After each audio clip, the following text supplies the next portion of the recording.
We come across many important items in the book of Exodus. I'm going to focus on one strange instruction that is sandwiched between all of the actual items of the tabernacle.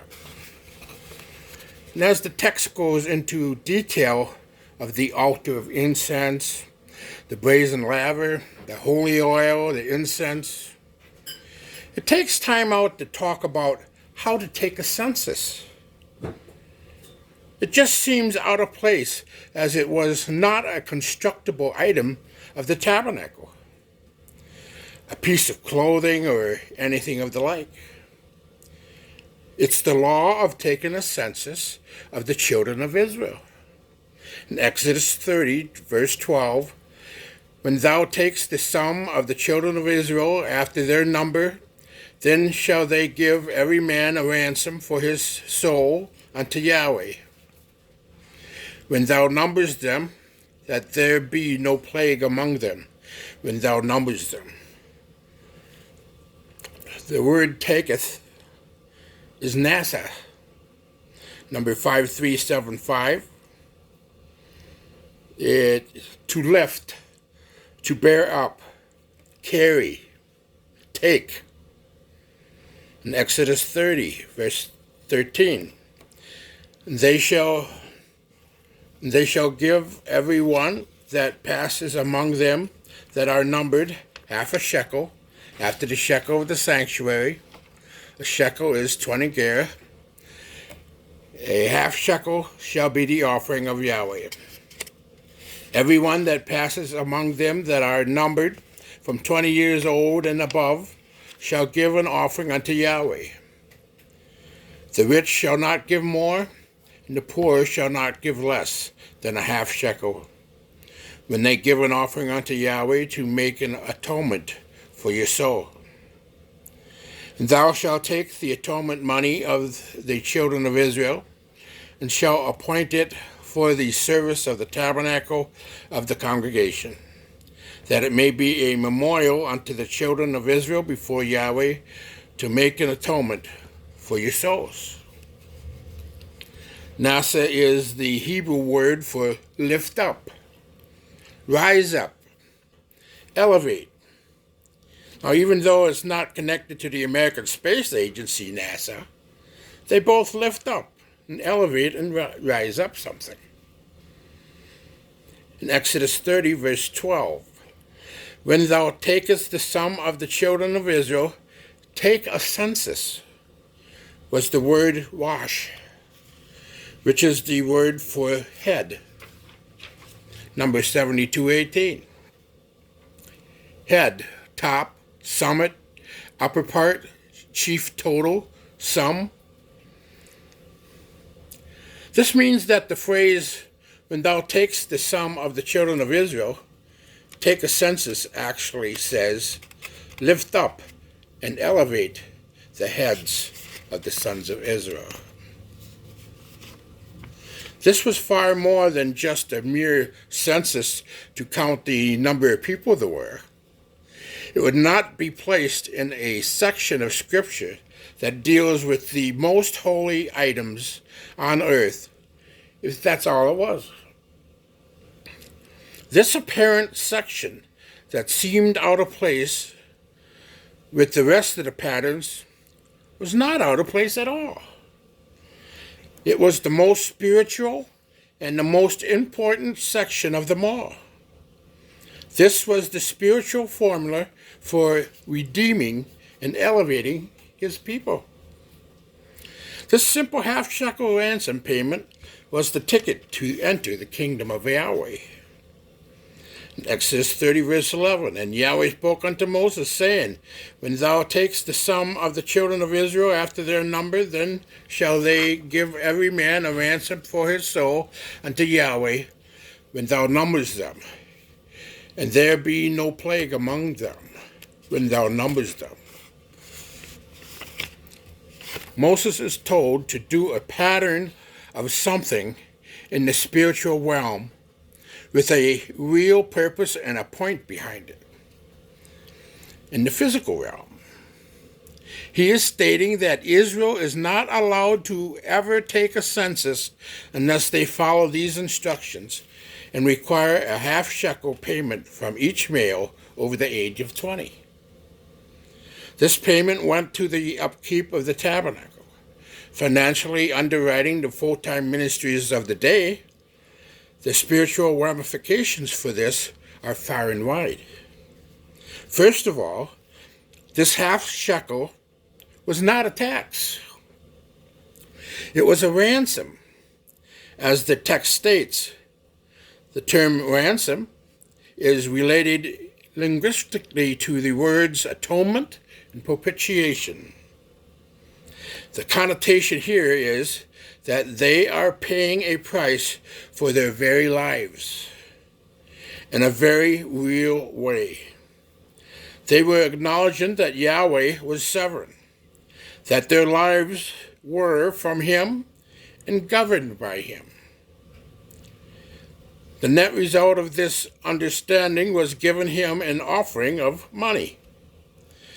If they did not give the ransom payment, they were not counted among the children of Israel, children of the sovereign king. The prophetic picture of taking this census every year was to create the blueprint that in order for man to be part of the kingdom of Elohim of Israel, they must be bought. A redemption price must be paid. A ransom must be given to redeem that person so they might live. If one wanted to be counted as part of his people, he must count the cost and pay the price. Being part of the kingdom was not free. There was a cost. And if someone had to pay it, this census was the simple annual precursor to what the book of Revelation calls Judgment Day. What else is the Lamb's Book of Life other than a giant census book? Everyone whose name is found in that book is there because they have accepted the ransom payment of the blood of the Lamb as redemption for their souls. And just like the original census where the payment was no more for the rich and no less for the poor, but all paid the same. So the price to be counted in that final census is also the same for all souls. It was the blood of Yeshua that was shed for all mankind.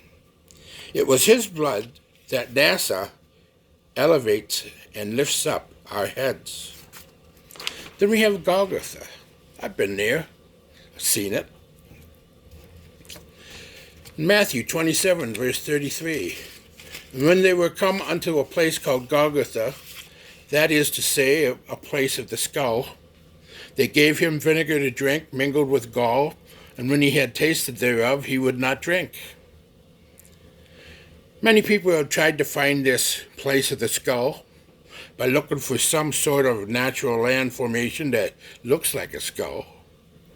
But when one seeks to understand the Hebrew culture and context in which the Bible is written, the meaning of Gagotha not only becomes clear, it also puts the exclamation point on the entire purpose of the original instruction on how to take a census in Israel.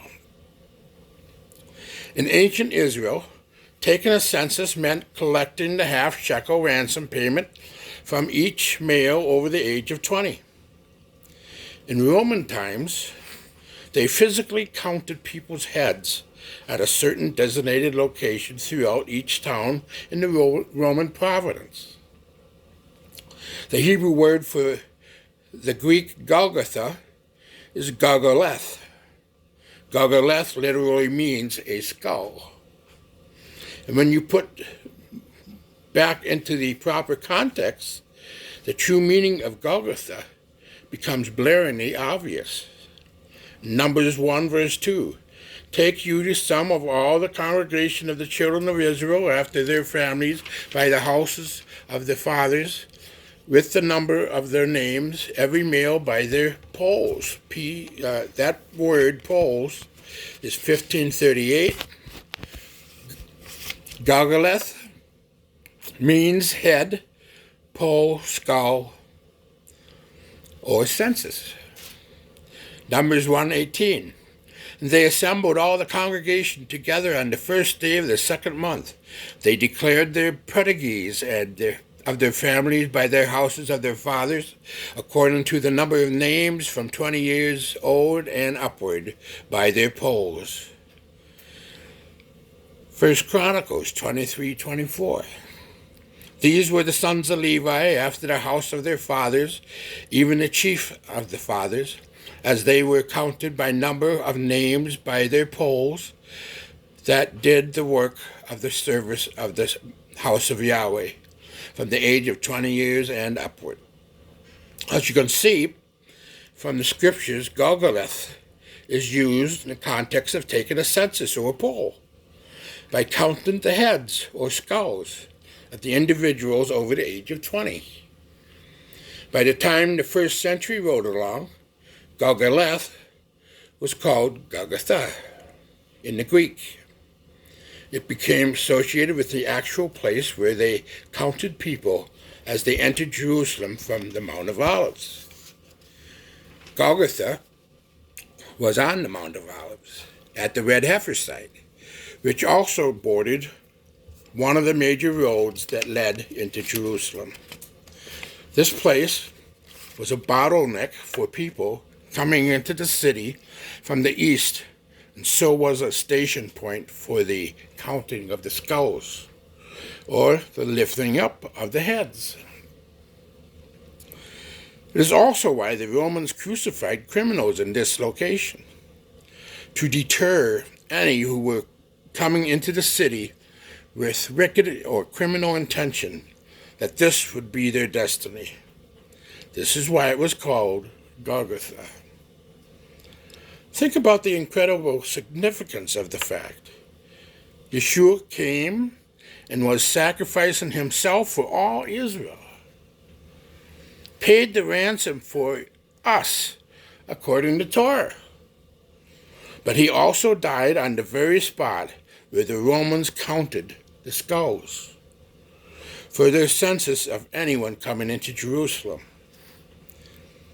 Anyone who desired to come into the holy mountain would first have to go through the outer gate, Gagotha, or Yeshua, and be counted as his by accepting the ransom, his blood. That was paid for their entrance. Yeshua himself said in John 14, verse 6,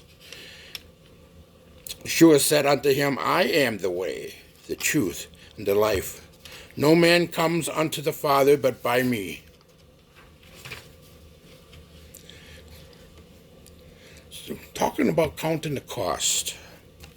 In Luke 14, verse 28, for which of you, intending to build a tower, sits not down first and counts the cost, whether he has sufficient to finish it, lest haply after he had laid the foundation and is not able to finish it, all that behold it begin to mock him, saying, this man began to build and was not able to finish.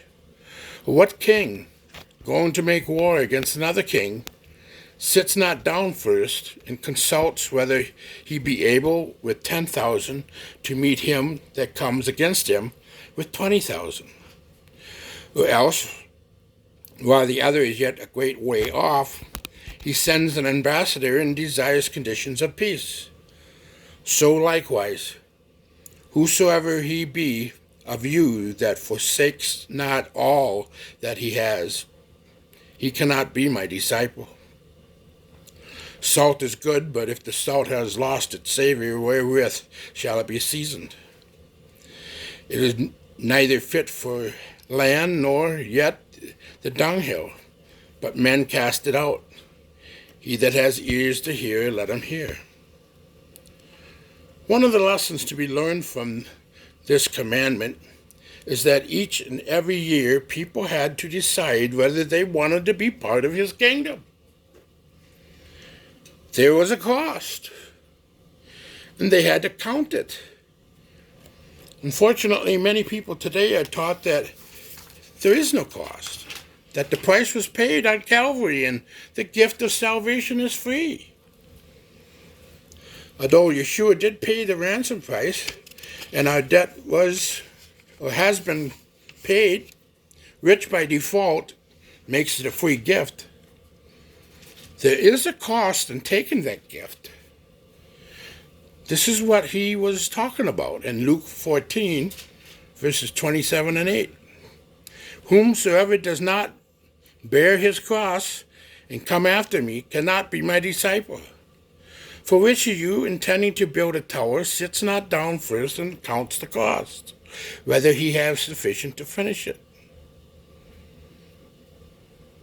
The building material may be free, but one must calculate the cost of the labor it will take to actually build the house. The same way, there is a real cost to following Yahweh, his way.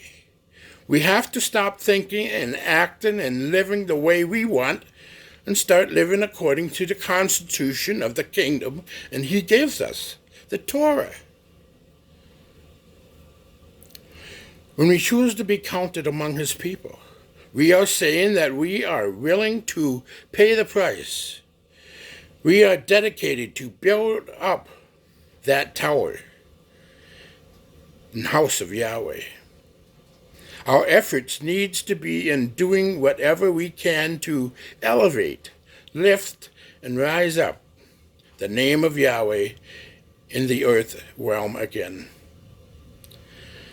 The ancient children of Israel were committed to supporting those called into full-time ministry with their finances, with gifts of food, cows, sheep, goats, grain. And they were willing to donate their labor in order to build up the overall kingdom of Israel. The instruction on how to take a census was far more than just a static set of rules about how to count the children of Israel. It's in the section concerning the holy items for a reason. To be counted among his people is the holiest of all realities. His intent was to lift up our heads and elevate us to a new height that are beyond the physical pains of this world. But that choice starts with us. Will we live for ourselves, giving into our will to receive, or will we spend our time focusing on our will to bestow? That second nature that was given from above to mirror his image in the earth. When we choose to bestow upon others and refuse to receive unto ourselves, we are lifting up NASA, the name of the Most High in this earth. And that is what makes us worthy to be counted among his people. Yahweh bless.